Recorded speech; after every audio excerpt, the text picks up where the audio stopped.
Mi nombre es Joao Briceño y voy a hacerles una pequeña explicación de lo que son los modelos o intervenciones psicológicas en general, pero especificando las de infanto juvenil. ¿Qué quiero decir con infanto juvenil? Desde la niñez hasta la adolescencia. Ok, el primer modelo, mejor dicho, vamos a hacer una explicación de los modelos de intervención psicológica. Los modelos de intervención psicológica son, por decirlo de una manera, guías en la cual el psicólogo puede orientar las terapias que va a hacer. Por ejemplo, día 1 voy a hacerle una evaluación, voy a llenar una historia clínica. Eso dependerá del profesional. Hay más de 7 clases de intervención psicológica, pero ninguna es totalmente verificada o cierta. Todas tienen una orientación y es el profesional el que decide cómo guiarlas. No son rígidas, cada quien puede agarrar un tic o una manera de orientar la consulta, por ejemplo, de la psicodinámica con la cognitivo-conductual. Eso depende del profesional. El primer modelo de intervención psicológica más conocido es el modelo médico u orgánico, que también es conocido como psiquiátrico. Es el que mayor pasa, su objetivo principal es ver la enfermedad, mejor dicho, ver la patología o lo que esté pasando el paciente como salud o enfermedad. Su investigación va más ligado hacia algo orgánico.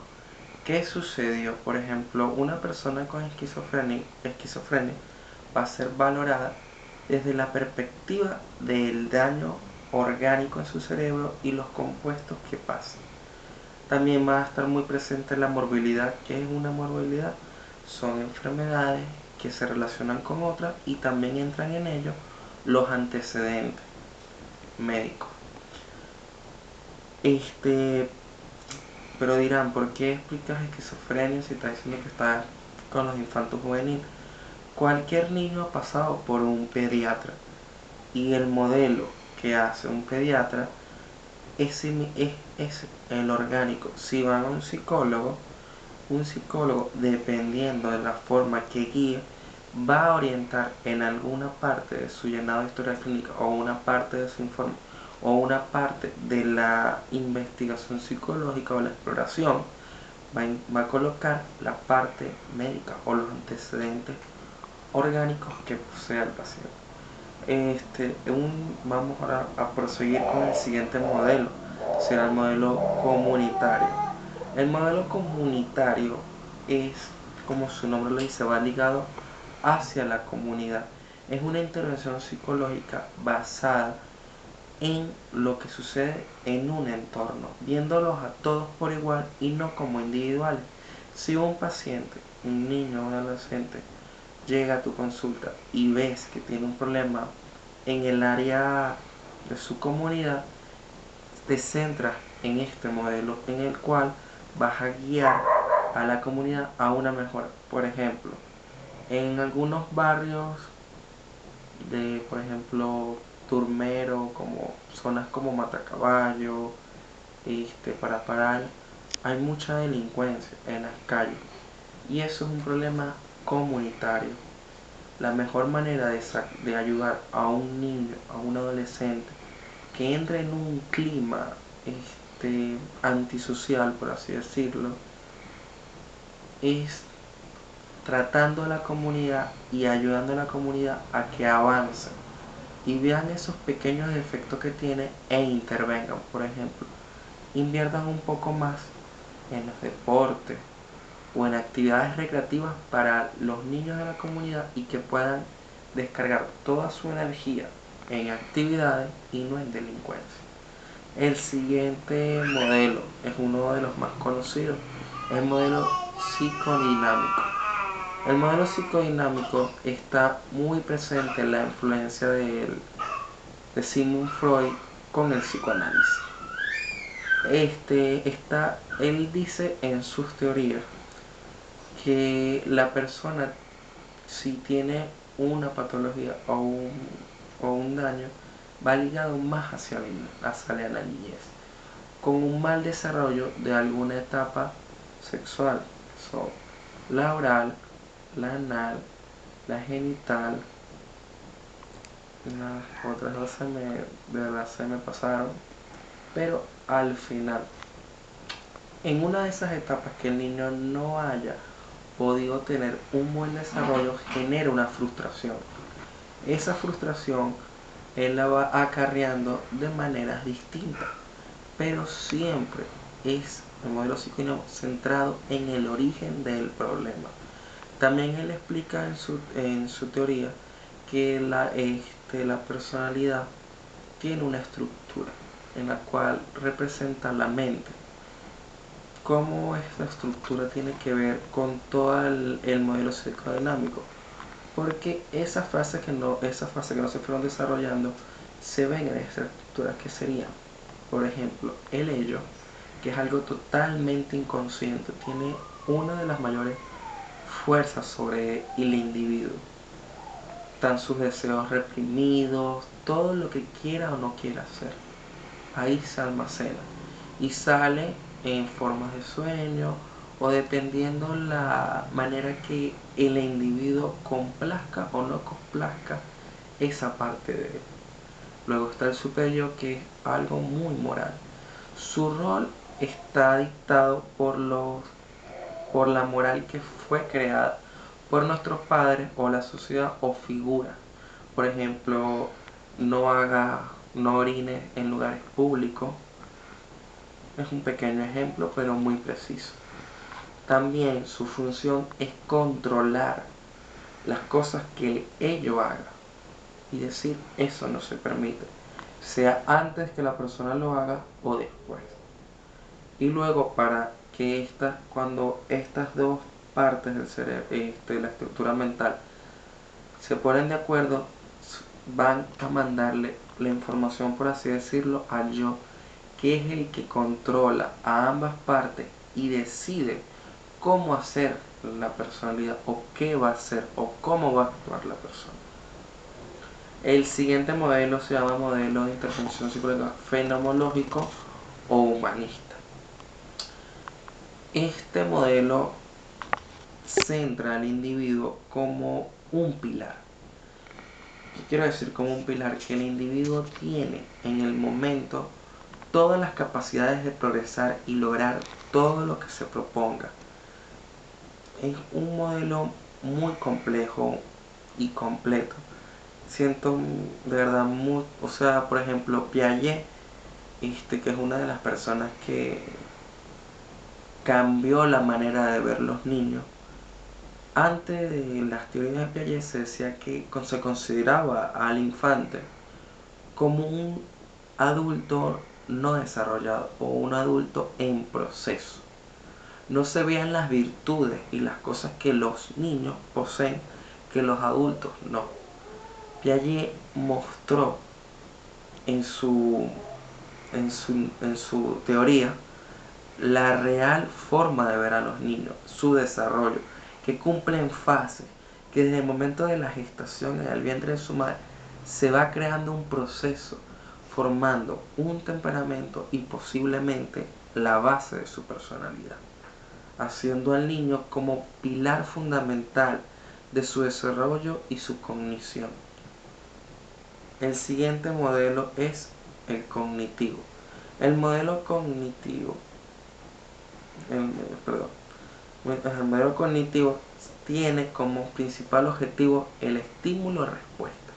Es el modelo más radical de la psicología, en el cual se estudia principalmente qué sucede cuando una persona siente, observa o vive algo y cómo responde a eso desde la emoción y todas las perspectivas mentales.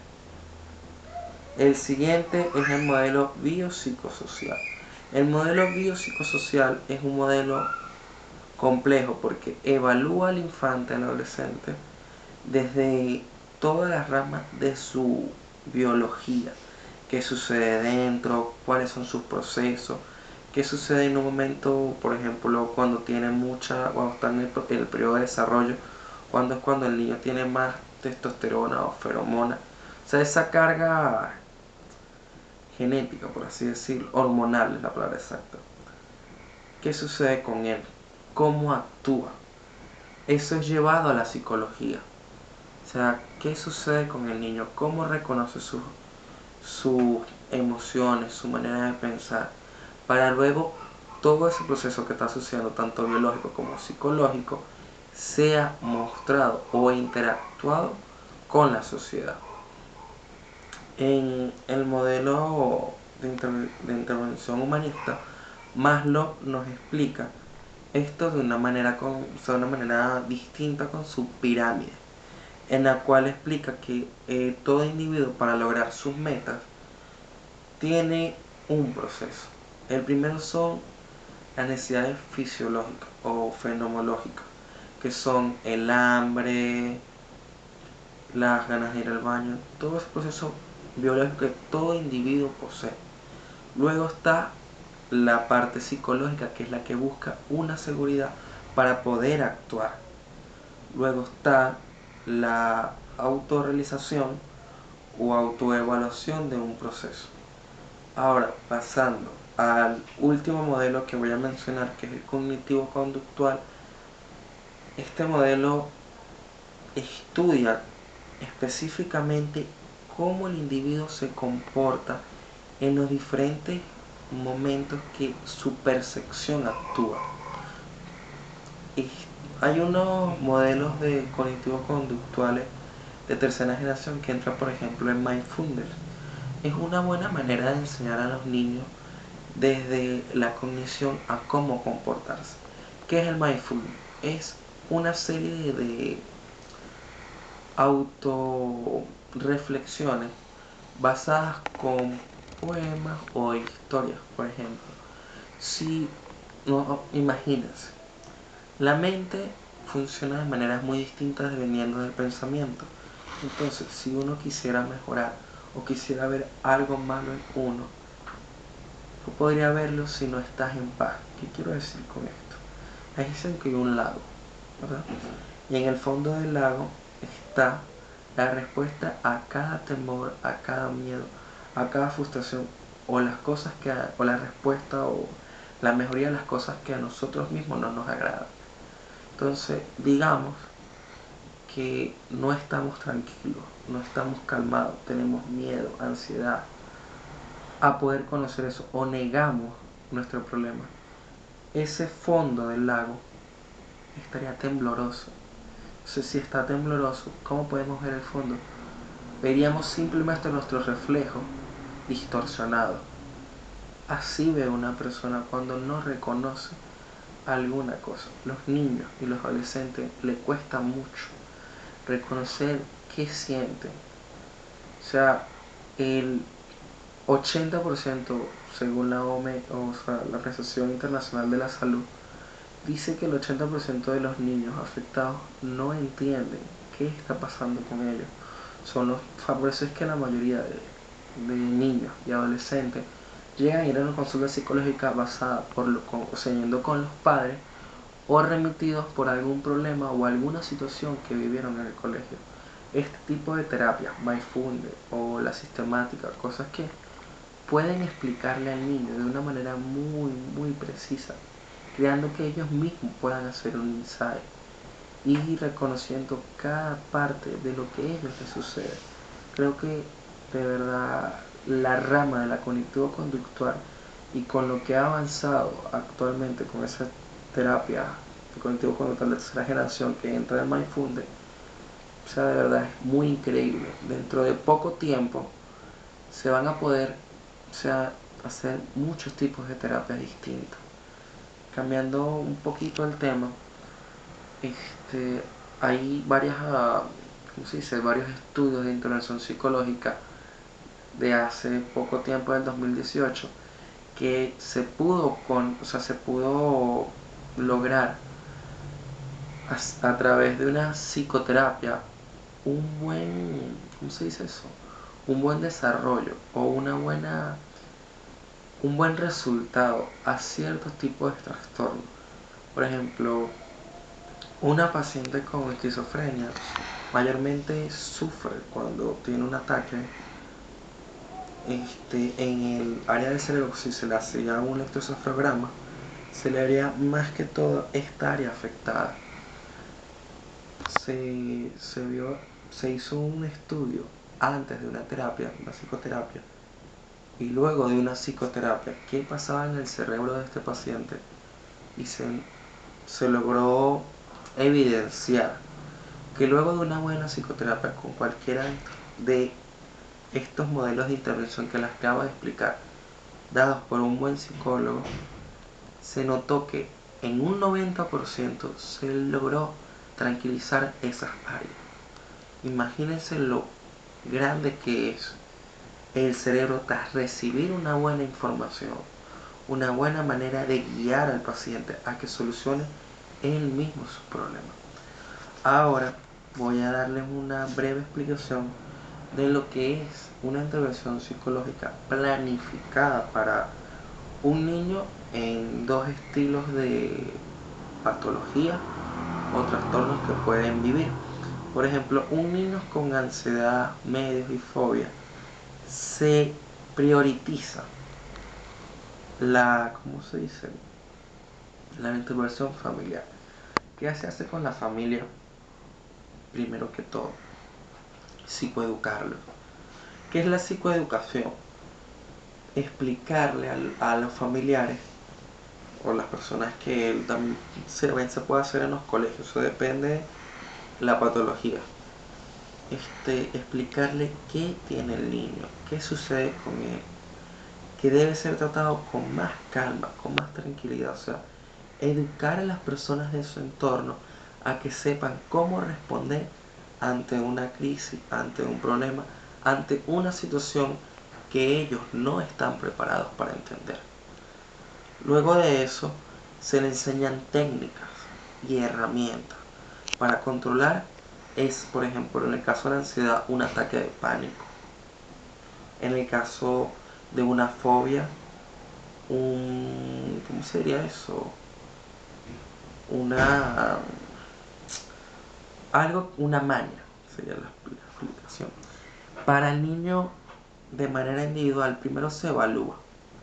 Después que se evalúa al niño, se le hace una evaluación emocional que le explica al niño ante una ansiedad, un miedo o una fobia, qué debe hacer, qué siente él. Si tiene mucho miedo que va ligado a la fobia, explicarle que una técnica, por ejemplo, mira, el miedo que tú sientes viene originado por el temor. Por ejemplo, miedo a la oscuridad, que la mayor parte de los niños la poseen. Explicarle que nada pasa en la oscuridad, que debe tranquilizarse, que debe relajar, que debe sentir paz a través de tipos diferentes de técnicas, pero principalmente reconocer qué es lo que siente. Luego se pasa a la desensibilización sistemática, en la cual, dependiendo de la edad del niño o adolescente, se le explica de manera racional que él pueda comprender por qué no debe temer. Por ejemplo, le tiene miedo a algo que es muy normal ahorita, o sea, se hizo muy común, la tripofobia, que es el miedo a los agujeros y ese tipo de cosas. Hay niños que ni siquiera pueden ver unos huecos así, muchos huequitos. Entonces, ¿qué se hace? Se le explica, es un hueco, es normal. O sea, no debes tenerle miedo. La función de un orificio es simplemente guardar, o puedes atravesar algo, no pasa nada. O sea, tratar de explicarle de la manera más racional lo que él está viviendo.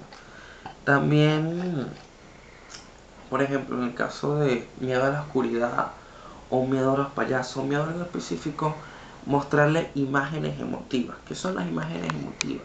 Son imágenes que generan una emoción. Para los niños más pequeños se les muestra superhéroes enfrentando una situación. También puede ser que a través de otras técnicas se le explique al niño que imagine ser el superhéroe en situaciones que él pueda enfrentar su miedo. También hay modelamiento participante, que es esa parte, puede decirle al niño, eres un superhéroe. Entonces enfrenta al villano que es la oscuridad. Tú también puedes hacer algo que es sencillo, agarrar a la familia y hacer una especie de dinámica en la cual el niño tenga la fortaleza de enfrentar su miedo. Estos son algunos ejemplos. Espero que le haya servido de ayuda y de verdad gracias por verlo completo. Buenas noches.